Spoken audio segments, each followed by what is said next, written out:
Last time हमने bonding को discuss करना शुरू किया था, जिसमें हमने केमिकल बॉन्ड के बारे में डिस्कस कर लिया था और केमिकल बॉन्ड क्यों बनती है इस बात को डिस्कस कर लिया था। तो आज हम जो है वो इसी बात को मज़ीद आगे बढ़ाते हैं। आज कोशिश करते हैं कि हम एक टॉपिक मुकम्मल करें आयोनिक बॉन्ड का। तो डायरेक्ट स्टार्ट करते हैं। मेरा मजा है कि आयोनिक बॉन्ड को एक नाम और देते हैं हम, इसे इलेक्ट्रोवैलेंट बॉन्ड भी कहते हैं। बॉन्ड को समझने से पहले इसके की कैरेक्टरिस्टिक्स समझेंगे कि बॉन्ड आखिर बनती क्यों है और कब बनती है। तो ये 3 स्टेप्स में हमारे पास काम होता है। सबसे पहले स्टेप में हमारे पास जिस चीज़ की फॉर्मेशन होती है वो है कैट आयन, यानी कि सबसे पहले आपके पास बनता है कैट आयन। कैट आयन किसे कहा जाता है? कैट आयन दो लफ्जों से मिलकर बना है। कैट लफ्ज जो है वो कैथोड को रिप्रेजेंट कर रहा है, यानी ऐसा आयन जो कैथोड की तरफ ट्रैवल करेगा, ऐसा आयन जो कैथोड की तरफ जाएगा। कैथोड की तरफ जाने वाले आयन को हम कैटायन कहते हैं। अब लाजमी जो कैथोड की तरफ जाएगा उस आयन, वो कौन सा आयन हो सकता है? पॉजिटिव आयन हो सकता है। इसलिए पॉजिटिव आयंस को कैट आयन कहा जाता है। चलिए जनाब एग्जाम्पल हम ले लेते हैं, जैसे सोडियम की देख लेते हैं। Sodium atomic number 11, mass number 23। Atomic number 11 होने का मतलब यह है कि सोडियम के अंदर जो है वो इलेक्ट्रॉन्स और प्रोटॉन्स दोनों की क्वांटिटी कितनी होगी? 11 होगी। मीन्स के अगर हम इसकी शेलिंग करें तो सोडियम के पहले शेल में 2 इलेक्ट्रॉन्स आएंगे, दूसरे शेल में 8 इलेक्ट्रॉन्स आएंगे और थर्ड शेल के अंदर 1 इलेक्ट्रॉन आएगा और ये 11 इलेक्ट्रॉन का स्ट्रक्चर मुकम्मल हुआ। अब सोडियम, क्योंकि हर एलिमेंट की कोई ना कोई पावर जरूर होती है, हर एलिमेंट पावर रखता है। पावर क्यों रखता है? ताकि अपने इलेक्ट्रॉन्स को संभाल सके, वो इलेक्ट्रॉन्स उसके शेल्स में रह सके, इसलिए हर एलिमेंट की कोई ना कोई पावर जरूर होती है। तो इसी तरह सोडियम की जो पावर है वो है 0.9। ये पावर 0.1 से स्टार्ट होती है और 4 पे खत्म होती है। और 4 किस एलिमेंट की है? फ्लोरीन की। तो आपने याद रखना है कि 0.9 जो है वो सोडियम की पावर है। देख रहे हैं आप कि इस रेंज में ये कितनी कम साबित हो रही है। तो इसीलिए सोडियम एक वीक एलिमेंट है। क्योंकि सोडियम एक वीक एलिमेंट है तो ये इलेक्ट्रॉन एक्स किसी से ले तो नहीं सकता, क्योंकि शेल पूरा करने के लिए 7 इलेक्ट्रॉन्स की रिक्वायरमेंट है। तो इसके लिए क्या करता है कि सोडियम इलेक्ट्रॉन लूज करता है। तो लूज करने के लिए लाजमी अब कोई एलिमेंट अपना इलेक्ट्रॉन फ्री में तो नहीं छोड़ेगा, भले कमजोरी क्यों ना हो, लेकिन एलिमेंट जो है वो इलेक्ट्रॉन इसका अपना तो है। तो आपको इतनी एनर्जी देनी पड़ती है सोडियम को कि सोडियम जो है वो अपना इलेक्ट्रॉन लूज कर दे। तो कितनी एनर्जी चाहिए इसके आखिरी शेल से 1 इलेक्ट्रॉन को रिमूव करवाने के लिए? तो हम यहाँ चेंज इन एनर्जी यानी चेंज इन हीट लिख रहे हैं। 495 किलो जूल्स एनर्जी चाहिए, यानी सोडियम एनर्जी लेगा, यानी हीट देनी पड़ेगी। इसलिए यहाँ पॉजिटिव साइन से इसको शो करते हैं। 495 किलो जूल एनर्जी पर मोल। पर मोल का मतलब एक सोडियम के इलेक्ट्रॉन को निकालने के लिए इतनी एनर्जी चाहिए। 2 सोडियम हो तो उसके लिए इसको डबल कर दें, 3 सोडियम के इलेक्ट्रॉन निकालने हो तो उसको और 3 से मल्टीप्लाई कर दें। जितनी एनर्जी जो है वो एक को चाहिए उसको मल्टीप्लाई कर दें आप जितने भी आपके पास सोडियम के एटम्स हैं। तो सोडियम, अच्छा जी अभी तक इलेक्ट्रॉन लूज नहीं हुआ है, तो इस वक्त सोडियम को हम नाम देंगे सोडियम एटम का। चलिए मान लेते हैं हमने सोडियम को एनर्जी दी। एनर्जी देने के बाद अब सोडियम ने अपने इस इलेक्ट्रॉन को लूज कर दिया। लूज करने के बाद अब इलेक्ट्रॉन आपके पास आजाद हुआ और सोडियम जो था उसमें आपके पास जो रिमेनिंग बचे इलेक्ट्रॉन्स, पहले शेल में 2 इलेक्ट्रॉन और दूसरे शेल में 8 इलेक्ट्रॉन्स। चूंकि अब यहाँ पर इस वक्त सोडियम की जो इलेक्ट्रॉन अगर हम हालत लिखें तो 2 और 8, तो अब जो है वो अगर हम इलेक्ट्रॉन और प्रोटॉन को देखें सोडियम के, तो सोडियम में पहले 11 प्रोटॉन्स थे और 11 इलेक्ट्रॉन्स थे। लेकिन अब जो बाद की कंडीशन बनी है इसमें सोडियम के पास 11 प्रोटॉन्स तो हैं, यानी 11 पॉजिटिव हैं, लेकिन 10 इलेक्ट्रॉन्स यानी 10 नेगेटिव हैं। तो 10 प्रोटॉन्स 10 इलेक्ट्रॉन्स के लिए काफी है, लेकिन यहाँ एक प्रोटॉन ज्यादा हो गया। अब एक प्रोटॉन ज्यादा होने की वजह से यानी अब एलिमेंट के पास एक पॉजिटिव चार्ज क्योंकि ज्यादा है, इसलिए ये पॉजिटिव चार्ज को हम ऊपर पॉजिटिव लगाकर शो करते हैं कि यानी कि यहाँ एक प्रोटॉन ज्यादा है, एक इलेक्ट्रॉन की यहाँ पर कमी है, यानी सोडियम के ऊपर साइन आ जाता है +1 का। तो अब पहले कह रहे थे सोडियम एटम, अब इसे सोडियम एटम नहीं कहेंगे बल्कि अब इसे कहेंगे सोडियम आयन। सोडियम को जब हमने इतनी एनर्जी दी तो सोडियम ने इलेक्ट्रॉन लूज किया, जिसके बाद सोडियम एटम नहीं रहा बल्कि सोडियम आयन बन गया क्योंकि इसके पास इलेक्ट्रॉन कम हो गया। तो जनाब आपके पास जो है वो कैट आयन बनाना था आपको, आपने सोडियम का कैट आयन बना दिया, ठीक है ना। अब आपके पास इक्वेशन भी पूरी हुई। अगर आप चाहें तो इसकी इक्वेशन लिख सकते हैं इस तरह से कि सोडियम और बाद में बन गया Na+1 और एक इलेक्ट्रॉन इसमें से लूज हो गया, और इसके नीचे इसके इलेक्ट्रॉन्स चाहे तो लिख दें कि 2,8,1 2,8 और चेंज इन हीट कितना आया +495 किलोजूल्स पर मोल। ये आपके पास इक्वेशन आ गई, कैट आयन बन गया आपके पास। चलिए फिर आगे बढ़ते हैं, मजीद जो है वो इसको डिस्कस करते हैं। अब हमारे पास दूसरा स्टेप है, कैट आयन के बाद बनेगा आपके पास फॉर्मेशन ऑफ एन आयन, यानी अब एन आयन की फॉर्मेशन होगी। एन आयन से क्या मुराद है?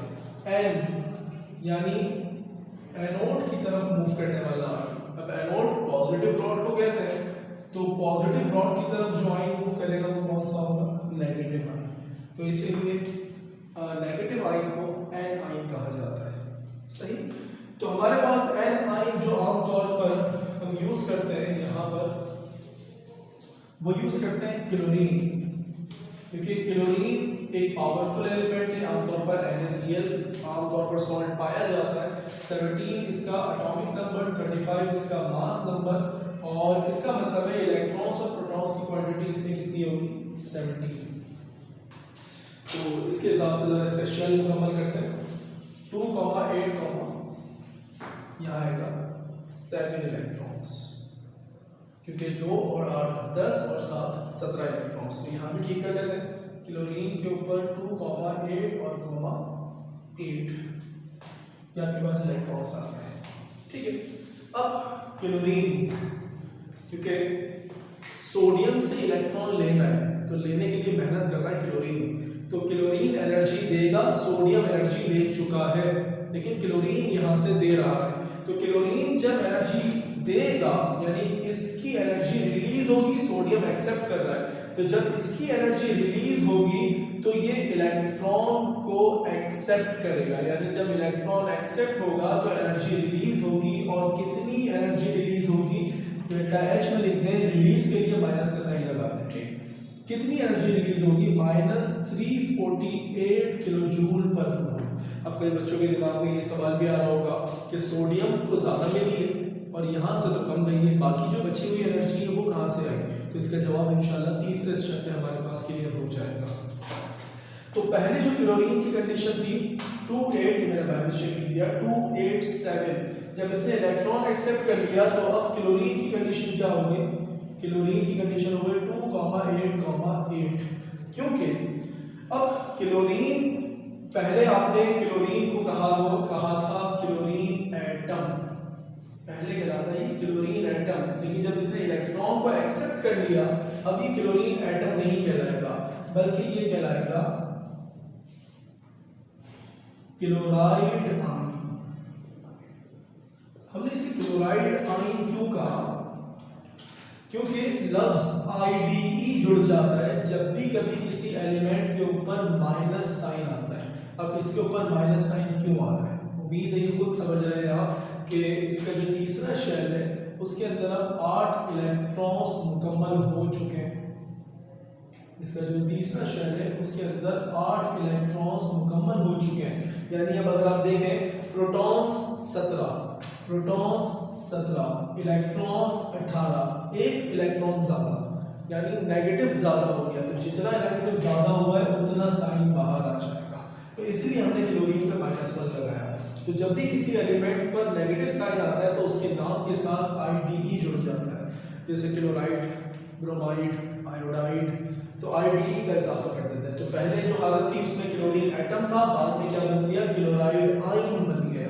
तो इसकी अगर हम इक्वेशन लिखना चाहें तो इक्वेशन लिख सकते हैं कि क्लोरीन एटम था, इसने इलेक्ट्रॉन एक्सेप्ट किया और फिर ये बन गया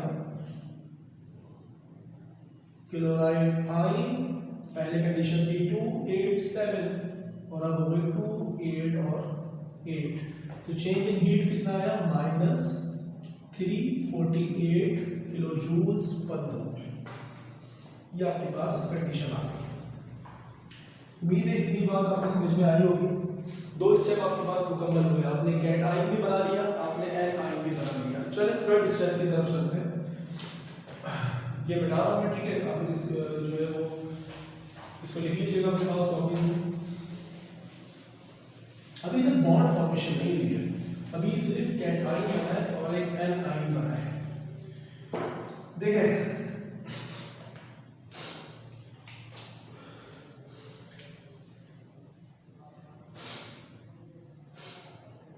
तीसरा स्टेप आपके पास, यानी सी पार्ट है इसका, फॉर्मेशन ऑफ बॉन्ड।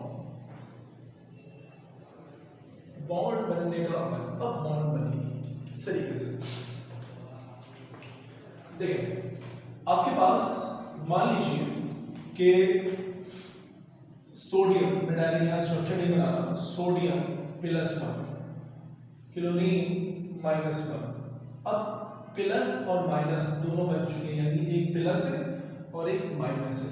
अब याद रखिएगा कि हमेशा अपोजिट आयंस एक दूसरे को अट्रैक्ट करते हैं, यानी कि हमेशा opposite charges attract each other, हमेशा एक दूसरे को अट्रैक्ट करते हैं। और सेम चार्जेस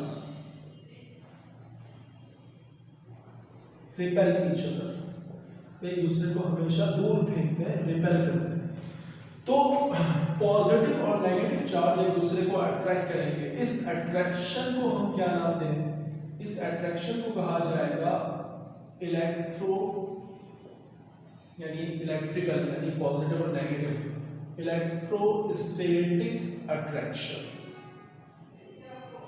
और वो फोर्स जो इन दोनों के दरमियान में लग रही है उस फोर्स को कहा जाता है इलेक्ट्रोस्टैटिक फोर्स। तो याद रखिएगा, दो अपोजिट चार्जेस के दरमियान अट्रैक्शन का नाम है इलेक्ट्रोस्टैटिक अट्रैक्शन और फोर्स का नाम है इलेक्ट्रोस्टैटिक फोर्स।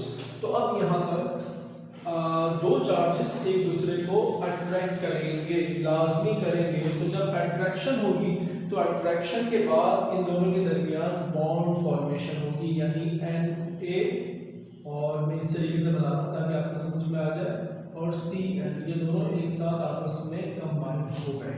अब कंबाइन होने का मतलब क्या है, देखिए मान लीजिए कि सबसे पहला सोडियम और सबसे पहला क्लोरीन है जो एक दूसरे के साथ आकर जुड़ गया।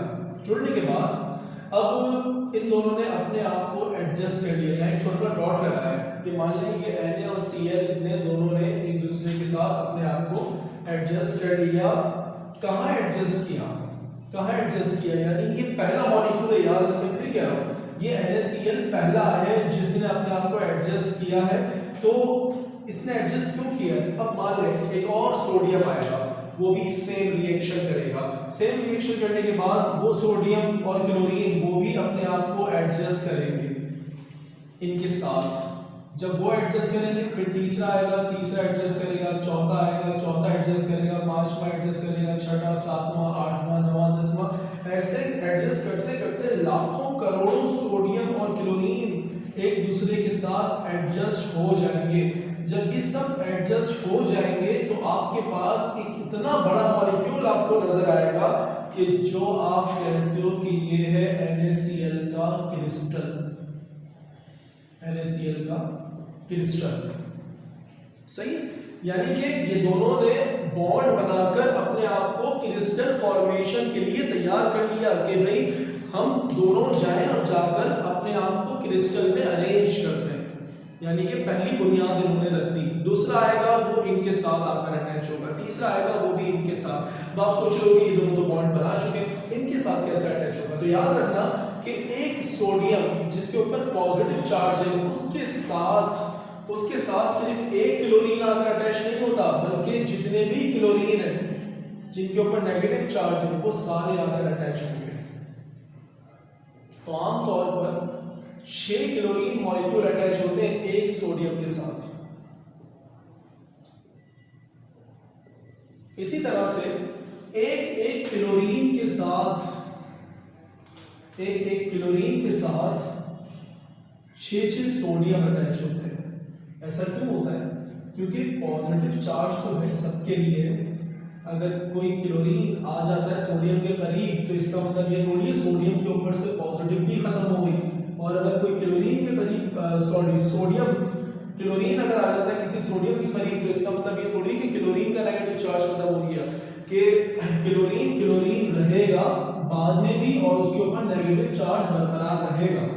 तो इसलिए एक पॉजिटिव चार्ज 6 क्लोरीन को आपस में अट्रैक्ट करके रखता है और एक क्लोरीन का नेगेटिव चार्ज 6 सोडियम को आपस में अट्रैक्ट करके रखता है। अब सोचें कि सोडियम के साथ कितने आकर क्लोरीन जुड़े, फिर हर क्लोरीन के साथ कितने सोडियम जुड़े। तो मैं जो लफ्ज कह रहा हूँ एडजस्ट कर लिया, NaCl ने अपने आप को, यहाँ एडजस्टमेंट की बात हो रही है, यानी ये दोनों अपने आप को क्रिस्टल में जाकर एडजस्ट करते हैं। तो याद रखिएगा कि जब भी कभी एक सोडियम और एक क्लोरीन अपने आप को क्रिस्टल में एडजस्ट करते हैं तो तब भी एक एनर्जी रिलीज होती है। Delta H is equal to कितनी एनर्जी रिलीज होती है पहले ये समझें, -788 किलो जूल पर मोल। यानी एक क्लोरीन और एक सोडियम के एडजस्ट होने में इतने किलो जूल एनर्जी रिलीज होती है। माइनस का साइन शो कर रहा है कि एनर्जी रिलीज होती है। इस एनर्जी को कहा जाता है लैटिस एनर्जी।